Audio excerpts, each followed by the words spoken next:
financial needs of a business go beyond tax and attest services. That's why CTBK goes beyond accounting services and offers outsourced solutions through their affiliation with CFO Solutions Plus. These additional services allow clients to focus on their operational and long-term strategic goals. Trust CTBK's outsourced solutions to provide cost-effective, value-added financial services tailored to your company's needs. Call CTBK at 716-630-2400. Again, 716-630-2400. Or go to ctbk.com to learn more about CTBK's outsourced solutions. Welcome to another edition of Tim Graham and Friends, brought to you by CTBK, CPAs and Business Consultants. I'm Tim Graham of The Athletic, here with my co-host, Jonah Bronstein of the New Bronstein Times. I think I'm still recovering from the combine in Indianapolis. A lot of networking is accomplished there. Networking has a tendency to affect my liver as much as it does my my notepad. One gets a little fuller than the other, but a productive week in Indianapolis. I learned a lot of things that you will be reading in my coverage as stories roll out here in the coming weeks. What the Bills have in mind with everything from free agency to the stadium, how their coaching staff is structured. Jonah, you did not go to Indianapolis. Did you take care of yourself? Are you in tip-top shape? I don't know if I'd say that. I've been trying to take care of myself. I've been covering a lot of basketball games. I think I might have caught a rhinovirus or something of the sort and got a little bit of the sniffles and some coughs. But that's what you get when you're in the gym every day, grinding out the stories. And sometimes you wear yourself down a little bit. Your immune system can't handle all of this Bronstein enterprising. I think the change in the weather is a big factor too, because I don't know if plants are getting activated for the spring, but allergies seem to be giving me some trouble. The other thing is I first started to feel this little bit of tickle in my throat the first time I had encountered John Waro in about 4, 5, 6 weeks. So he might have brought something back from China that got into my lungs, and I haven't been able to shake for a few days now. Back from China, or maybe just back from having a smoke. You know, you just catch things off of the fibers of his vest. Right. We're just breathing in each other's mouths, and some of that shrapnel from the cigarettes transfers from one breath to another. It was nice to see John, though. I haven't seen him in a while. I haven't seen him at a local event covering the Sabres. He brings a certain energy into the building that I think is missed when he's not there. Well, I'm going to be in the Sabres building again this week. The return of Jack Eichel on Thursday night. Biggest Sabres game of the Sabres season. I think so. I think it is. I think the second biggest game of the Sabres season might have been when Jack Eichel made his debut against the Colorado Avalanche a couple of weeks ago. What about last night when former Sabres Brandon Montour, Jonas Johansson, and Samson Reinhart returned? Yeah. 6-1 was the final. It was very close to being 6-0. And the Sabres have looked really awful since I wrote that column that they might be turning the corner. It'll be interesting to see what reaction Jack Eichel gets. I would not be surprised if there are dueling chants, both for and again. What do you think will happen on Thursday? Well, Sam Reinhart got a nice applause last night when they did. They didn't do a tribute video, but they showed him on the screen and said, "Welcome back," him and Montour. And Montour, I think, had already scored a goal by that point. The big question is whether he gets the full tribute video and welcome back celebration from the Sabres game staff or not, because that hasn't been the case for Reinhart and Rasmus Ristolainen earlier this season. I think last night it might have been awkward. Do we give a big tribute video to Reinhart and not Montour? And there's more than one player coming back. Does that change the dynamics? Jack Eichels is good and popular with players the Sabres have had in the last 7, 8 seasons. So if he doesn't get one, nobody gets one. And as far as the fans, I mean, maybe there'll be a little bit of booze. I think especially if Jack Eichel goes out there and hits somebody or scores some goals and people start getting into their rooting interest a little bit. But I think generally when he's introduced and it's the first time he's in the starting lineup, something like that, he'll get cheers from the crowd, I think, and some appreciation. There is so for much what he did. resentment, though, towards Jack Eichel because he is the personification of those tank seasons and so many straight years without the playoffs. A growing narrative, I think, that you hear among fans, and it comes from, you know, some in the media who believe he was a cancer in the dressing room and he couldn't lead and didn't have the right posture and just exuded frustration all the time. I think there might be some venting that goes on among Sabres fans, but how full is the building going to be really to be able to sense that'll be that'll be fascinating for me when I go on Thursday, just to see the sheer number of empty seats might speak the loudest of how irrelevant the Sabres have gotten in hockey heaven. I don't know. It's a story. Yeah, and in some ways, just to piggyback what you said, Jack Eichel asked his way out of town, and it was not as overt, but he did make some trade requests and kind of pushed to have this scenario. And it might be strong to say quit on the Sabres, but I think he left the Sabres and he wanted to leave. And a lot of times that makes you unpopular in the market that you turn your back on a little bit. And I think there is some of that sentiment, but the Sabres squashed their goodwill in that regard with the way they handled the neck injury and the surgery and the trade. And I think there's more sympathy for Jack Eichel than there is resentment and anger as to why he didn't want to play here anymore. But rooting interests do play such a powerful role in how fans process these types of things. And the Sabres in return received two very popular players. Alex Tuck and Peyton Krebs have both impressed Sabres fans so far. And so it's easier, I think, to disconnect from Jack Eichel when the team has immediate, tangible assets that fans can root for. There's not the dread or the weight of, you know, what are the draft picks going to turn out to be 5 years from now. So just from the visceral aspect of we want to cheer for the guys who wear our sweater, there could be it might be easier for Sabres fans to turn the page on Jack Eichel. The other thing is the people that want to punch down at the Sabres and believe that nothing that they do is right and that Jack Eichel was an avatar of how this franchise has screwed up over the last several years and ownership's failings, they don't come to the games anymore. And it's expected that there'll be a little bit of a bigger crowd for this game to see Jack Eichel. But I don't know if certain people are going to buy tickets. Thousands of people that haven't been going to the game are going to buy tickets just to cheer Jack Eichel and boo the Sabres. I think there might be some Jack Eichel fans that show up in their jerseys to cheer for him and see him play again. But I don't know if the Sabres haters are going to go into their pockets to come and voice their displeasure.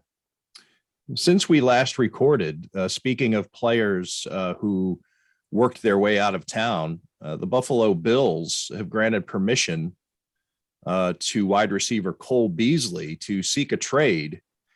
And I don't know really the background on how that comes to be. I had left Indianapolis by the time that had become a story. I didn't really have a chance to speak face-to-face with some of my sources regarding that, but I really find it intriguing. And yes, it seems as though Cole Beasley could be back. He is under contract and the Bills don't have to trade him. But when you have a guy who would like to get out, isn't it better sometimes just to move on from the guy? If you don't want to be here anymore, then leave. I mean, I think I saw this coming that Cole Beasley wasn't going to be part of the Bills going forward for age and football and contract. Brandon Beane said he would be, though, at the season. Yeah, but I think you could see it all season that this was coming to an end in terms of his role on the team and his age, and also the off-field stuff that I think factored into that, mixed in. I was a little surprised to see that he was given permission to seek a trade, in the sense that I'm not so sure they'll get something for him in a trade. But if you're the Bills at this point in the offseason, you probably are better off putting him on the trade block before you release him. Maybe they end up releasing him later, but why not try to get an asset for that? And then certain ways with the dead cap money, maybe it's better to trade him than to release him. I think that'll be somewhat neutral. And a lot of that in the reporting I saw on that, some of this has to do with Cole Beasley wants a new contract, and the Bills aren't really interested in giving him a new contract. So if he was willing to come back and play out the final year of his deal and be happy about that, then maybe they wouldn't be so quick to get rid of him. I think it's more intriguing that if they do get rid of Cole Beasley, which seems to be the case, that will happen. Isaiah McKenzie's a free agent. Emmanuel Sanders is a free agent. For different reasons, the Bills might not be able to or willing to re-sign them.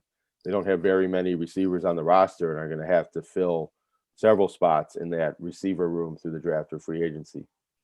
Could also be a situation where the Bills would like Cole Beasley to restructure his contract for salary cap purposes, and he says no. Or a lot of times when the agent is now working the trade instead of Brandon Beane working the trade, it's because they're going to require security. They want a different deal. If they're going to move, they want to at least be able to have some say as to which team. So that way Cole Beasley could be happy with his landing spot, but also if that team perhaps willing to help him out with the contract that he's currently under. Just for the record, a lot of people are wondering, I think there's a general sense that Cole Beasley did not have nearly as big of a presence this past season as he had the previous two with the Buffalo Bills. And that's mostly accurate. His first year with Buffalo in 2019, he had 106 targets. It went up to 107 and then to 112. He played only 16 games last year, so it's not necessarily just because there was an extra game, but he had 82 receptions in each of the last two seasons, but he had 967 yards in 2020, only 693 yards. So his yards per reception go down 3 full yards. He also had 6 touchdowns his first year, 4 touchdowns 2 seasons ago, 1 touchdown last year. So it feels like Cole Beasley didn't have as much of a presence in the Bills offense, as even though he was just as busy, he wasn't doing as much with the targets that came his way. Also his first down, you talk about how great he was at moving the chains. 53 first downs in 2020, 34 first downs last year. Yes, the Bills are going to have to do some juggling with personnel to try to maintain the all precious continuity around Josh Allen, which has seriously eroded on the coaching staff. And also with the quarterback depth chart, the Bills fully expect Mitchell Trubisky to get an offer to at least compete for a starting job somewhere. So he's gone. Of course, Brian Dable, the offensive coordinator, is gone. Assistant quarterbacks coach Shea Tierney is gone. Even Jake Fromm's gone. He was signed off the practice squad by the Giants last season. So yes, Ken Dorsey's still around. Davis Webb also gone. The coach, the so-called coach on the field, Davis Webb. He's also gone. So familiarity around Josh Allen, his offensive line coach is different. Bobby Johnson also left to the Giants. Aaron Cromer comes in. Some people believe that that's an upgrade in terms of the coach, but it's imperative that the Bills blocking schemes resemble what Josh Allen is used to, so he can make the calls at the line of scrimmage, so he can identify things as seamlessly as he did over the course of playing under Brian Dable and with Bobby Johnson on the staff. So a lot of change at receiver could also impact Josh Allen's comfort level with the 2022 offense. But Stephon Diggs returns, Gabriel Davis returns, Yeah. Dawson Knox returns. The offensive line, if the Bills want the same starting 5, could have that. So unless they make major changes with the system and the scheme, I think that there'll be a good amount of continuity. It might be a lot of different small parts, but it's the same engine, the same motor, the same machine. It should be, at least. Yeah, that's what you'd hope. I mean, it should be. You're right. But little changes make big differences sometimes. for negatively and positively. You go through the course of history, sports history, and find that the one locker room leader, the guy who didn't produce much on the field, had such a big role behind the scenes in helping prepare legend X to get ready and to take the next step. Thinking back to the Buffalo Sabres teams I covered and the Mike Greers of the world, who Chris Drury couldn't live without, but didn't necessarily translate onto the score sheet very often. But there are some of these guys that they're important. They're important, and you lose too many of them, and it can be significant. While we stay on football, and we're going to get to basketball in a little bit, but news of the day, and we've been talking about it most recently with Jerry Sullivan, the problem of sports gambling and its proliferation now that it's at least in the state of New York, now that it's legal here, and we're getting inundated with all the ads and the promos. And, we've talked about the drawbacks to being able to bet on sports so readily. And Atlanta Falcons wide receiver Calvin Ridley has been suspended for the entire 2022 season for getting caught betting on 3 parlays that all included the Falcons to win. We don't know what the other parlays were, but the NFL says that its investigation showed that it did not include insider information. So my assumption when I hear that there's a 8-leg, one of them was an 8-leg parlay, would include something along the lines of a teammate going over a certain number of receptions or yardage. We don't know exactly what the parlays were, but to me, I mean, that's pretty easy to get insider information if you're on the team, even though he was away from the team while on leave for mental health. He wasn't with the team when he placed these bets, but he still certainly had access to game plans and talking to teammates about what was going to happen in the upcoming game. I guess, Jonah, your initial thought on this quagmire that professional sports finds itself entering with professional gambling now that one of its stars has been caught and suspended for a full year. Well, it was a kind of a shocking headline the first time you see it, but then when I thought about it, I wasn't very surprised, and I wouldn't be naive enough to think that Calvin Ridley was the only NFL player that bet on an NFL game in the past year or in recent years. And I don't think that this is a new phenomenon that has only happened because of the legalization of gambling and the NFL going into business with a lot of these gambling sites. What seems to be the case is that the partnership between these sites and the NFL was what led to Calvin Ridley getting caught, that they had the ability to go into these accounts and figure out that he was betting and whatnot, when it was probably going on over the years with bookies and on the black market. And there was really no way for the NFL to find out this information, nor want to find out this information, because I think in some ways it does help the NFL's credibility when you find somebody doing this, punish them, and make an example out of them, because it does show, one, it deters players from doing this in the future. Two, it shows that, the NFL takes that kind of thing seriously. And I don't know how the fans will react, but it lets the public know that the NFL will punish players for gambling on the game. So you shouldn't be worried that the games are being fixed by players that have gambling interests. My initial reaction was 1 year sounds like a lot of time for Ridley. Claimed that he bet a total of $1,500 in a tweet and said that he didn't have a gambling problem. Well, it's a lot less than Pete Rose. I mean, that's sure. Well, $1,500 to an NFL player is like you or I betting $10. So it doesn't, if he's telling the truth, that doesn't sound like an issue to me. 1 full year. But again, you're right. It's the first one. It's setting an example. There is now a standard that all other players must meet or else. So it does send a loud message. But the longer I thought about it and the more I saw fan reaction, I was surprised by the amount of not only fans, but former players, analysts, media who cover professional sports saying, what's the big deal?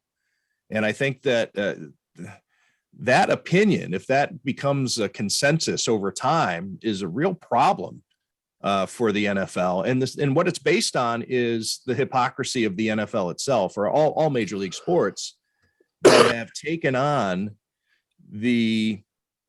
I'm not saying it's a hypocrisy, but it's a perceived hypocrisy of sports shoving this down everyone's throats, all their fans saying, bet, get, bet early, bet often, get involved. Look how fun this is. It's thrilling.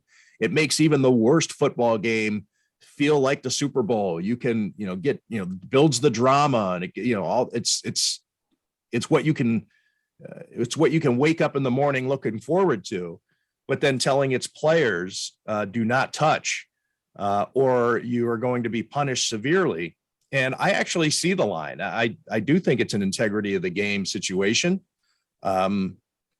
Clearly, the public needs to know that everything is being done on the up and up. It'll be interesting because I do think there are connections to how the NFL might view the allegations made in Brian Flores' lawsuit against the NFL and the Dolphins, Giants, and Broncos. Because it was mentioned in there that Stephen Ross, the Dolphins owner, offered him a bonus to lose games on purpose, to tank. So that to me goes to the integrity of the game, maybe even more so when you're bribing your coach to lose, and the coach has way more influence on who wins and loses or what happens on the field than one player who needs to have the ball thrown to him, by the way. So I'm still sorting it out in my mind, but it's not,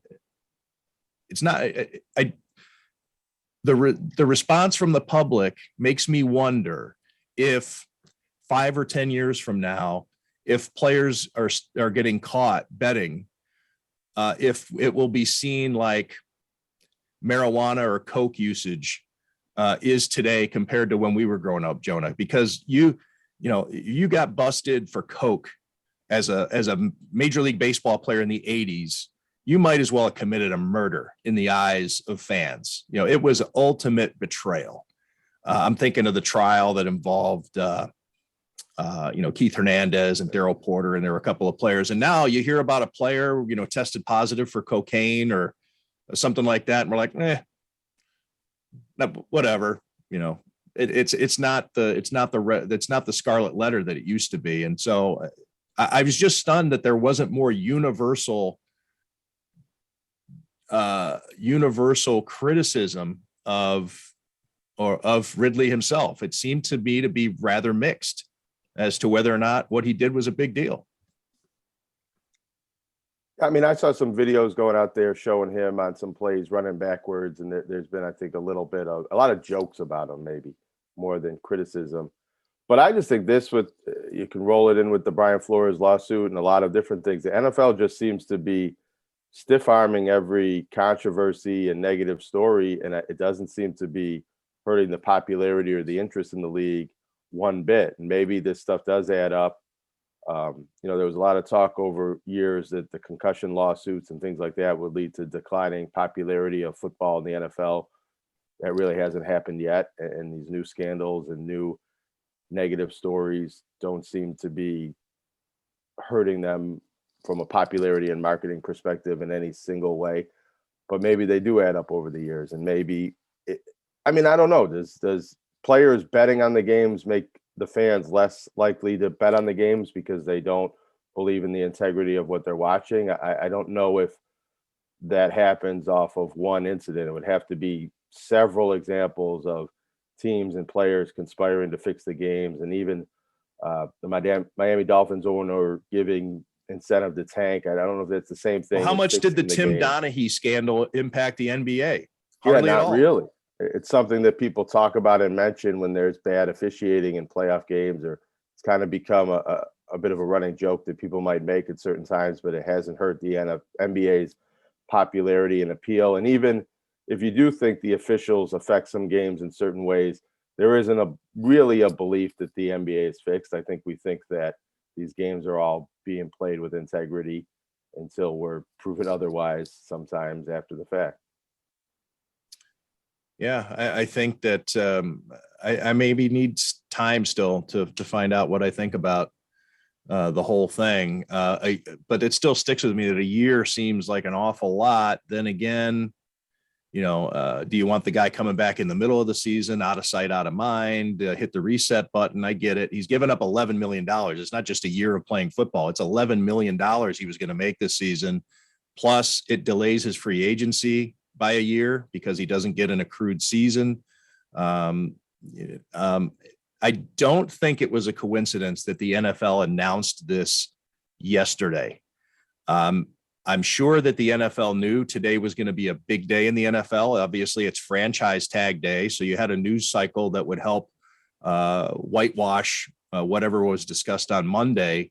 And I'm sure that the NFL had some inkling that major moves were possible today. Aaron Rodgers, of course, announces via some various reports that he is going to re-sign with the Green Bay Packers for 4 years and $200 million.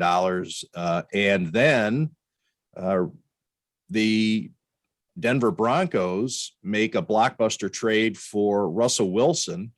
And so everybody's talking about that now. Calvin Ridley was a topic on the morning shows, I guess, for a little bit. But now everybody's talking Aaron Rodgers and Russell Wilson and how their about how their updated situations are going to impact the season and who the favorite to win the Super Bowl is going to be. And back to business as usual for the NFL. Yeah, well, because if it's just Calvin Ridley, then it's just one player, one team. I don't know if that's a major story. If it's a symptom or it's a sign that there's more players doing this, then it's I think a big league-wide story. I mean, there's reports out there that the Falcons knew about this for a long time and that teams were interested in trading for Calvin Ridley and they weren't going to trade him because they didn't want to, negotiate in bad faith and send a player who was facing a suspension to another team. So, it does seem like the NFL knew about this for a while and was waiting for the right time to announce it when it wouldn't dominate the news cycle for as long as they and to appeared. make sure that all the coaching and GM interviews that take place at the combine when each team does a news conference and the players themselves, the rookie class that is attending the combine and meets with the media. We don't need every question to be about gambling in sports. Let's not have too many questions or any questions asked about that. Let's cycle through all those news conferences. We now have this little window here where we can release this information and then get right back to the business of positive NFL content. I think it's smart PR. Yeah, one lesson to take from this is you hear mentions, or I've heard mentions, that there's less risk for players to gamble on their sports and fix games for money because of how much money they make in salary now, that there isn't a financial incentive to try to make more money from the gambling. But what you see from Calvin Ridley betting in smaller sums and things like that, that it really isn't about the money. It's about the action and the juice and the competitiveness and the addictiveness of betting on the games, especially if he was betting while he was inactive. So he was getting his competition fix in a different way because he couldn't play in the games. And you can see that players are susceptible to these things, even if they're making so much money that it would be foolish for them to risk their salaries to gamble. It's about boredom. It's about, trying to just do something to pass the time. I have this phone in my hand and I can just as easily bet an 8-leg parlay on the NFL as I can solve this Wordle puzzle. Plug to a fellow New York Times subsidiary, Wordle. You can play Wordle. The NFL will let you play Wordle all you want without getting suspended. By the way, it should be noted, that as an NFL player, you are allowed to bet on anything you want legally, just not the NFL. So if he did have a Jones to get some action, Calvin Ridley just as easily could have bet, and maybe he was also. He's got a bunch of sports. This was allegedly done in November. So basketball season, college and NBA, you got National Hockey League. I don't know how much of a hockey fan Calvin Ridley is. Not baseball. Baseball would have been over, but you're even allowed to bet on college football if you play in the NFL. So there's a lot of ways he could have gotten his action. And a lot of people would wonder why it's wrong to bet on your own team or bet on yourself. That's a popular phrase in our culture, especially when it comes to sports. Players are always encouraged to do that or praised for doing that in certain ways with their contracts and things like that. So if you're not betting against your team, you're not fixing the game, you're only putting a greater incentive on what you were already out there to do to try your best to win the game. Boxers and people out in Las Vegas used to bet on themselves all the time. And I bet you there were some times when they bet against each other, or bet a trainer maybe bet against his own guy. It happens. Jonah, there's been a lot going on around Western New York too. First off, I want to give a shout out to my original co-host of the Tim Graham show back when it was on terrestrial radio, Joe Licata, being hired as the Williamsville South football coach, his alma mater. Very happy for him. I know he's excited. He's considered that his dream job for a long time. So he leaves his post on the UB staff to probably take a pay cut to coach high school football, but it's what he loves to do. Pending board approval. Pending. Hit Okay. a snag in that tonight, which that almost never happens, but it's what makes right. That's tonight. I was thinking that was last night. Yeah. Okay. Now Yeah. I'm sorry. Tonight, and if you read these type of stories in the newspaper, sometimes they can be hard to write and hard to report ahead of time because everybody's very careful about not saying that it's official until the board votes on it. Right. That's true. It's not official as of this recording. I was getting my days mixed up. I thought that was an agenda item last night, but that's tonight. With college basketball tournaments about to swing into full force, might as well remind everybody right now during this podcast that you can watch all the games, all the pay-per-views, whether it be mixed martial arts, the boxing, what have you, at Amherst Pizza and Ale House, 55 Cross Point Parkway in Gettsville. That's right off of Millersport Highway in the 990. Amherst Pizza and Ale House has a ton of TVs. You won't know where to look. Of course, if you got action on the game and you don't play in the National Football League, you'll be able to enjoy New York's legalized sports betting and track all of your bets on all of the TVs. Recognized by ESPN.com as Western New York's top spot to watch sports, Amherst Pizza and Ale House has a ton of energy going on in there. Great foods. Stop in or call for takeout and delivery.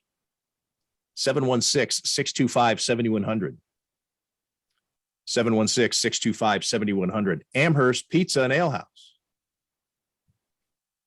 Jonah, March Madness has begun. There are some conference tournaments that have already started. The Big Four gets going this week. Give us a spin. Give us a spin around the Big Four. And let's start with this. Let's see if I can do this in a creative way. Give me your thoughts on each of the four teams from least chance to make the NCAA tournament to best chance to make the NCAA tournament. I'd have to think about that for a little bit, so I'm going to do something completely different. I want to mention of some things that have already happened at the lower levels because their calendar is a little bit different. Medaille College won their conference championship as a bit of an upset as a number 4 seed, the first time they've done that under Coach Keith Hack.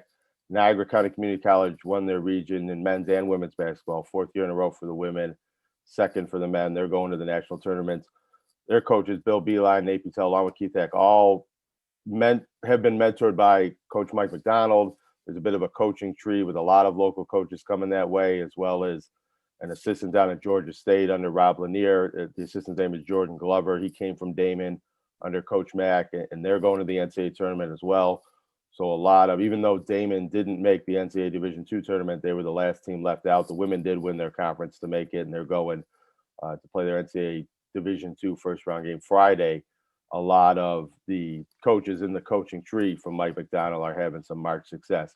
Coming into the Division I tournaments, to answer your question, I think we've gone over that a few times over the weeks. The best chance to make the tournament is probably the UB women. They're the number 2 seed in the MAC. Toledo's number 1 seed and very good, but I think UB has an excellent chance of getting to the final and having a chance to win that game and go to the tournament. And they're probably on the outside of getting in as an at-large team, but they're of the local teams would have the best chance to maybe the one that could play their way into that conversation in a way. On the men's side, St. Bonaventure is close to that. They're the number 4 seed in the A10, which all year long has been talked about as a 1-bid league. As it's coming to the end, there's 4 teams that are kind of in that mix, and maybe they will get more than 1 team in, but they're not going to get 4 teams in. If Bona goes all the way to the Atlantic 10 final and loses, I don't think they get in, but they're in that conversation and going to be a high seed in the NIT, so their season's probably not over if they don't win the A10 tournament. They've won 8 of their last 9 games. Ashuna Shunier had an ankle injury, but only cost him missing 1 game, and he was able to come back for their final home game. And we'll see if he's 100% healthy going into the A10 tournament, but he's able to play, and that's a good thing for St. Bonaventure. UB lost their last 2 games, UB men, after a 9-game winning streak. They're the 5th seed in the MAC.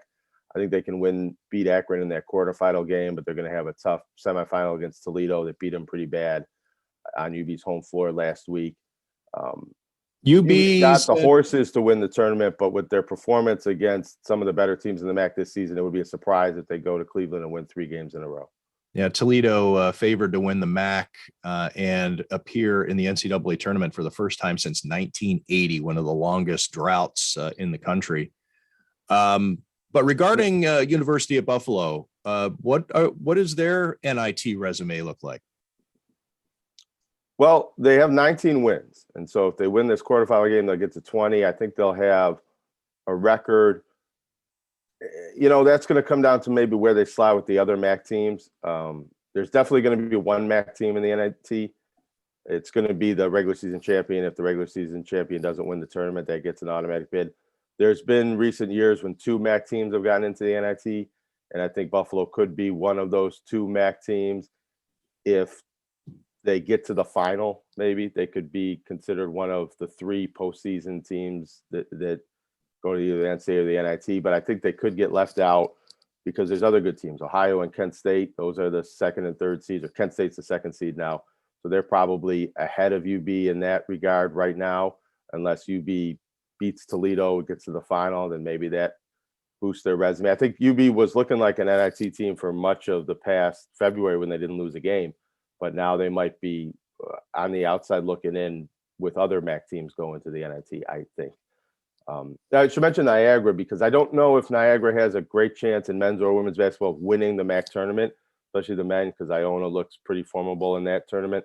But Niagara has had the women are the 4th seed and have a winning record in the conference for the first time since 2005. Jerry Sullivan wrote a nice column in the Niagara Gazette about their pressure defense, and Angel Parker from Cardinal Herald leads the country in steals, and I covered their last game. They forced 39 turnovers. Now, this was an overtime game, but that's a gigantic number. They didn't lead at all during regulation, came back to tie the game with 2 minutes left, and then they make 9 straight steals and go on an 18-0 run before the other team gets a shot at the basket in overtime. I've never seen anything like that in any level of basketball, except for maybe games I've played in when I had to bring the ball up. But I wonder what the record is. What the record is for turnovers in a game. Yeah, I think the record, the all-time NCAA record, might be higher than that. But it's probably should have checked to see if that was a Niagara record, because that's a huge number. It's massive. Yeah. And I've seen it lower levels. Niagara Community College forces a lot of turnovers against some teams that are just really inferior opponents. And I don't think I've ever seen 39. It's in 45 minutes, even with the overtime. That's pretty incredible. The Niagara men finished with 2 very big wins. I think they won the game that I covered by 22 points, and that was their biggest win at conference play. And then they went out and won the next game by even more than that. They're the 5th seed. They're going to play Marist in the quarterfinals. It's the first time in a few years that they're not playing in that preliminary opening round. They're still below 500 and going to have to win the tournament, I think, to finish with a winning record for the season. But they could get to having a winning record, which they haven't done at any point in the last 3 seasons, if they win the quarterfinal and semifinal and make it to the championship game. And I think even if they don't win the tournament, if Niagara can finish strong like that and get to the title game, that'll be a good sign of progress for what Greg Paulus is building in this program. Even though he has 7 seniors, and I'm not sure how many of them are going to be back, and they might be in a bit of a rebuild next season, they finished the season very strong, and that could carry over to next year for both the men and women at Niagara. And Canisius has won 3 in a row, even though they're the last seed in the MAC. They finished rather strong, and they won on the road tonight. Finally. You got that road win, and then they came and won 2 home games. And I don't want to be too flippant about this, but they do have a player, one of 8 players in NCAA Division I from Ukraine, George Maslenikov. He's been starting.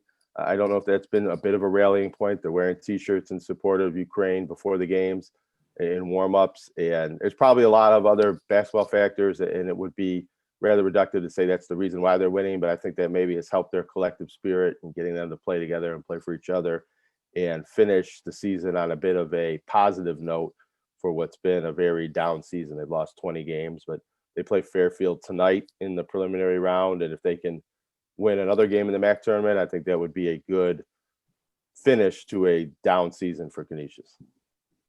I notice a red hat with white lettering behind you. What is that? A Make America Great Again hat? It's not. That hat says sports, which is, I don't know if you ever noticed Norm Macdonald wore a hat like that. And then I saw it pop up in an ad and I went and bought it. And it doesn't even fit my head. So I put it on that bookshelf, and it's a bit of a prop. Like when Homer Simpson has a pennant and it says sports or my team on it. Right. Yeah. Good. I get it. I like it. Because I can't root for a specific team, but you're a sports fan. Athletics in general. Yeah. Sports gambling. I should get another hat that says gambling. Jonah, what else is there to talk about? Do we have to clear out the notepads? What do we have? We talk Sabres. We talk Bills.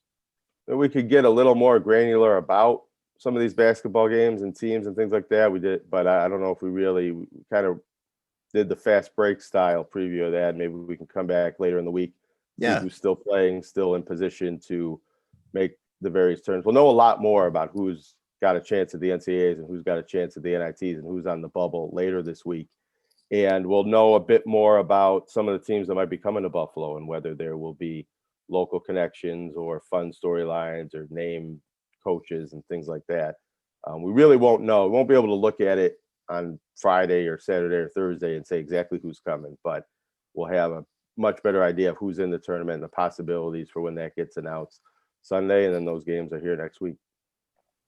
Yeah, I'll be covering that for The Athletic. I'm going to be doing a spin all around the sports, the combine. Got a Bills story running this week. We got stadium stuff. Eichel's return on Thursday, the Heritage Classic up in Hamilton. Sabres are playing the Maple Leafs outside. Then March Madness. It's a good thing I can cover more than one sport. It's a good thing. I guess. I could use your help covering junior college basketball up at the Niagara Gazette. There's been a lot of games to scribe over the last couple of weeks. I know John Warrow is not covering the Heritage Classic because he is going to be on assignment in Pittsburgh. Are you getting the call to the Heritage Classic? Are you getting called up to the? I am not covering the Heritage Classic. The Canadian Press is covering that. I think I can get over the border to cover that game, but that was a question at various points weeks ago whether that would even be possible. Actually, one more thing to mention. It's baseball season, even though the MLB is supposed to be. College baseball has started. Niagara County Community College was ranked #1 in the country in the preseason. They're now #2 because they didn't play last week and some other teams played, but they start their season tomorrow. I'm writing that story for the Niagara Gazette today, and they got a chance to win a national championship this spring. That's cool. That's cool. That's good stuff. Longtime friend of the show, N Trip. Yeah, they don't have to buy a sponsorship anymore to get regular promotion on this show. It's unsponsored content. That's right. They're no longer a sponsor of the show. We're talking about them at will. Jonah, thanks for this. We'll do it again a little later in the week. All right. Thanks to everybody for listening to Tim Graham and Friends, brought to you by CTBK, CPAs and Business Consultants. CTBK is more than just a full-service accounting firm. They are one team with an innovative approach to accounting and rise to each new challenge with collaborative problem-solving skills. CTBK goes above and beyond by lending helping hands in the Buffalo and Niagara community through volunteer work and donations, and is partnered up with Victory Sports for 2020 and 2021 to keep kids in the community active. The professionals at CTBK are determined to help individuals and businesses succeed. Whether a large corporation, a small business, or somewhere in between, call CTBK at 716-630-2400. Again, 716-630-2400, and see what CTBK's one-team approach can do for you.